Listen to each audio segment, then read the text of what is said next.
안녕하십니까. 앞에서 두 번째 줄에 앉는 남자 최신일 장로입니다. 첫째 날 세 번째 시간 이성박 목사님의 말씀입니다.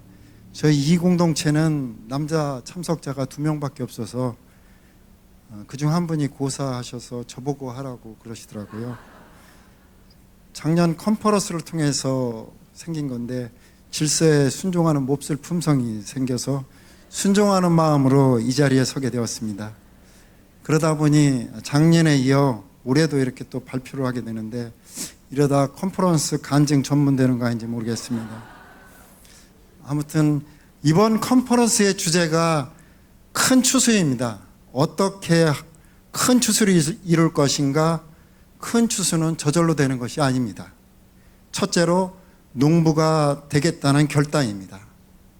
생업을 하는 농부는 주말 농장으로 하는 사람이나 어쩔 수 없이 끌려와 일하는 사람과는 임하는 자세와 태도가 다릅니다.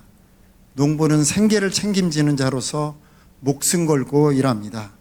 주말 농장을 하는 사람은 시간 될 때 힘들지 않는 범위에서 하다가 안 되면 말고 책임도 없이 임하는 것입니다. 제가 이 대목에서 많은 회개를 했습니다. 내가 딱 주말 농장이네. 전도를 한다고 했지만 주말 농장과 같이 나의 시간이 되는 한도에서 목숨 걸지 않고 이만큼 했으면 됐지 않은 자기 만족과 명면되지도 않는 전도 대상자를 두고 온전히 집중하지 못했음을 눈물로 회개하며 농부가 되기로 결단하는 시간이었습니다. 또한 농사는 사람의 영역과 하나님의 영역이 있습니다. 우리의 실수는 우리가 해야 할 영역을 잘 하지도 않고 큰 수확을 달라고 기도만 하는 것입니다. 이것은 땅끝까지 이르러 증인이 되라 하신 명령하신 주님께 그 명령을 다시 부탁하는 모양이 되는 것입니다. 우리는 우리가 해야 할 영역을 감당하며 주님께 의지하는 삶을 살아야겠습니다. 아멘. 둘째로 심기 위해서는 기경해야 합니다. 땅을 갈아엎어 부드럽게 해야만 합니다. 호세아 10장 12절 말씀입니다. 너희가 자기를 위하여 공의를 심고 인애를 거두라.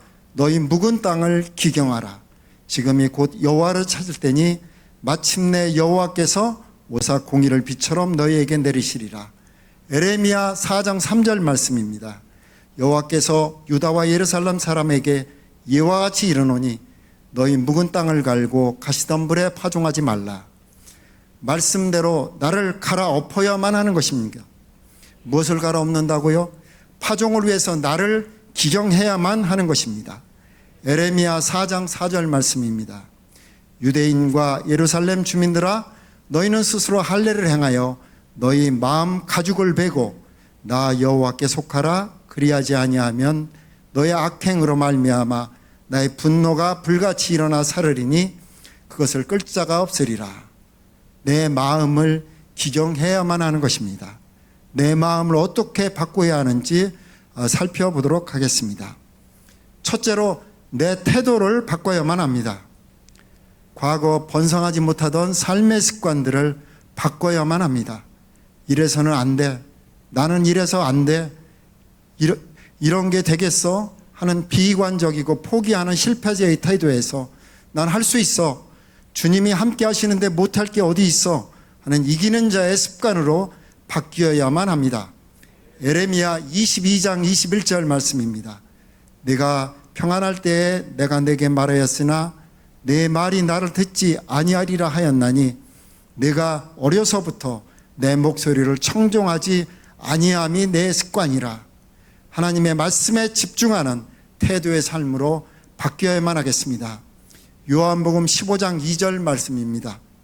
무릇 내게 붙어 있어 열매를 맺지 아니하는 가지는 아버지께서 그것을 제거해 버리고 무릇 열매를 맺는 가지는 더 열매를 맺게 하려 하여 그것을 깨끗하게 하시느니라.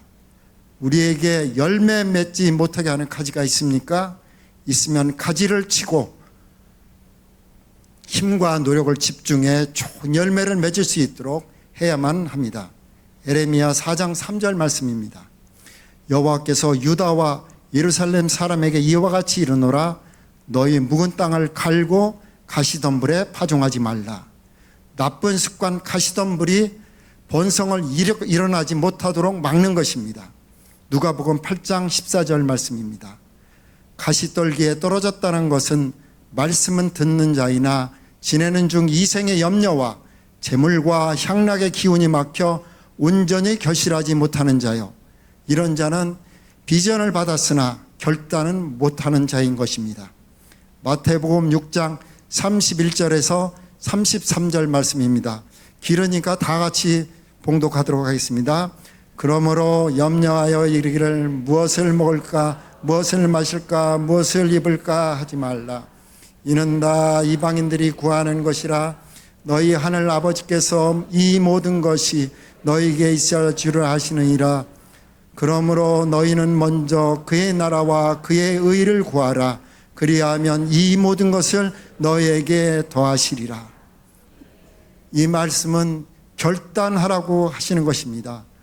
지금까지 말씀으로 주신 태도로 바꾸겠습니다. 나의 비전 때문에 이 자리에 있겠습니다. 먼저 그의 나라와 그의 의를 구하겠습니다. 이렇게 결단하시는 이 시간, 이 자리가 되시기 바랍니다. 아멘. 두 번째로 회개입니다. 태도를 바꾸면 가장 먼저 나오는 것이 회개입니다.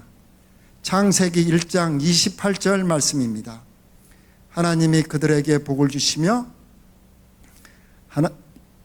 하나님이 그들에게 이르시되 생육하고 번성하여 땅에 충만하라. 땅을 정복하라.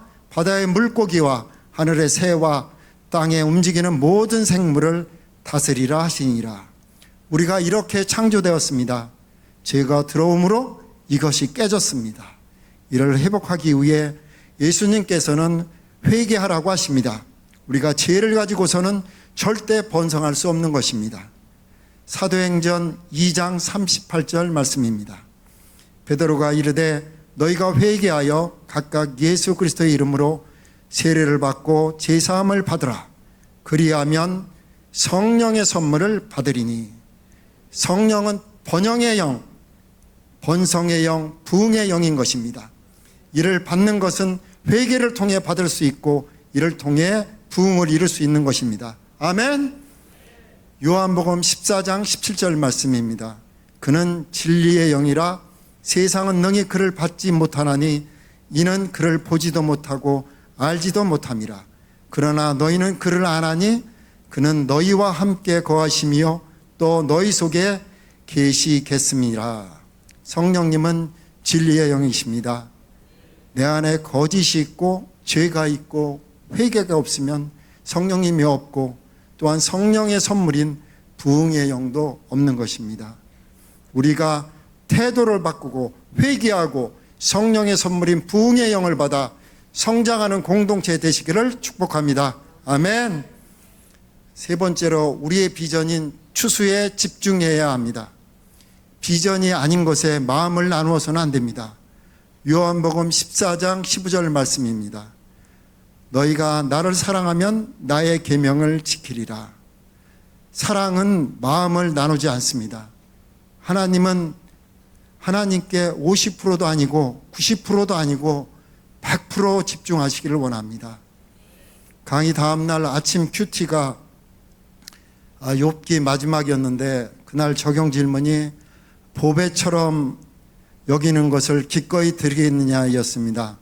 나는 소중한 것이 무엇일까 생각해 보니 아내, 자녀, 물질, 시간, 내 자신 등이었습니다. 집사람이 볼 수도 있기 때문에 아내를 제일 앞에다 썼습니다.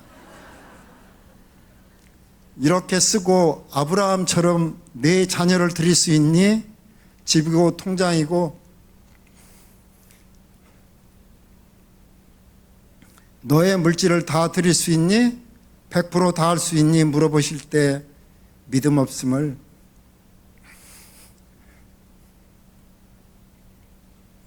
자신 없음을 고백했습니다. 주님은 100% 주셨는데 100% 주셨는데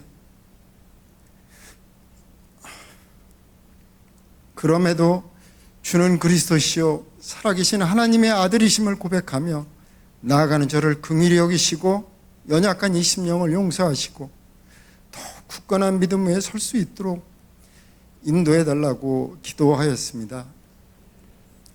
하나님은 저 같은 이런 반쪽짜리 사랑이 아니라 하나님께서는 100% 집중하는 사랑을 원하십니다. 복음의 빚진 자로서 복음의 대가를 기꺼이 지불하는 우리가 되기를 바랍니다. 아멘. 요한일서 2장 15절 말씀입니다. 이 세상이나 세상에 있는 것들을 사랑하지 말라. 누구든지 세상을 사랑하면 아버지의 사랑이 그 안에 있지 아니하니. 하나님께서는 매일매일 사랑의 고백을 듣고 싶어 하십니다. 바뀌고 변하는 나의 마음을 다잡기 위해 믿음을 굳건히 해야만 합니다.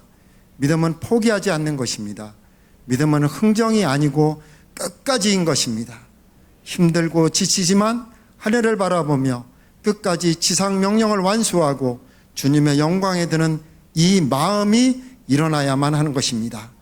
지금 번성의 스타일로 바뀌어야 성령의 선물, 번성의 영이 임하고 큰 역사가 일어나는 것입니다. 번성의 영으로 바꾸십시오. 아멘. 오늘 강의는 여기까지고요. 다음 편에서 파종과 가꾸기로 이어집니다. 다음 강의는 제가 신발끈도 풀 수 없는 분이 해주십니다. 근데 신발끈이 없는 신을 신다고 하십니다. 마지막으로 저의 결단입니다. 첫 번째, 온전한 하나님 사랑입니다. 이번 컨퍼런스를 통해 전도를 하든 사역을 하든 가장 기본은 하나님을 온전히 사랑하는 것이고, 하나님 사랑이 이웃 사랑으로 이어지고 땅끝까지 증인이 되는 지상 명령도 하나님 사랑이 없으면 이루어질 수 없음을 깨달았습니다. 내 삶에서 하나님의 사랑이 배어나오지 않는데 누가 너를 따르고 닮고 싶다고 하겠느냐? 성장이 일어나겠느냐는 목사님 말씀에 많은 회개를 하고 나를 다잡는 시간이었습니다. 온전한 하나님 사랑을 위해서 저는 다음과 같이 결심합니다.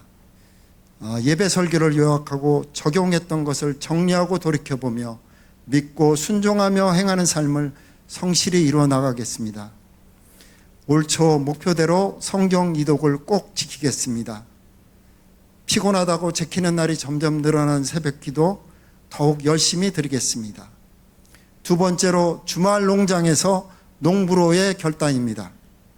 농부로서 생업을 이어가는 절박함과 책임감을 갖고 임하겠습니다. 여기서 말한다고 50점짜리가 갑자기 100점이 되는 건 아니지만 앞에서의 하나님 사랑과 나의 의식의 결단을 통해 점점 나아질 것을 기대하며 결단합니다. 보험 상품을 파시는 분들도 고객에게 이 상품이 꼭 필요한 것이라는 확신이 있어야 성공적인 판매가 이루어진다고 합니다. 그것이 그들의 필살기인 것이죠. 저도 예수님 영업사원으로서 예수님과 함께했던 간직문을 정리해 복음 제시와 함께 활용하고, 손현보 목사님이 불교 신자와 무신론자에게 전도하는 방법같이 전도 대상자별로 적절한 대응책을 준비해 농부로서 농기구를 개량하도록 하겠습니다. 지금보다 전도의 시간과 전도의 영역을 넓혀 농부로서 농지를 넓히겠습니다. 조혜련 집사가 보여주었던 생명책을 만들겠습니다. 일단 지인과 접촉 VIP로 50명을 작성하고 관리하며 점점 인원을 늘려가도록 하겠습니다. 이상으로 저의 간증을 마치겠습니다. 모든 영광 주님께 올려드립니다. 이상 두 번째 줄에서 천국을 바라보는 남자였습니다. 굿벅.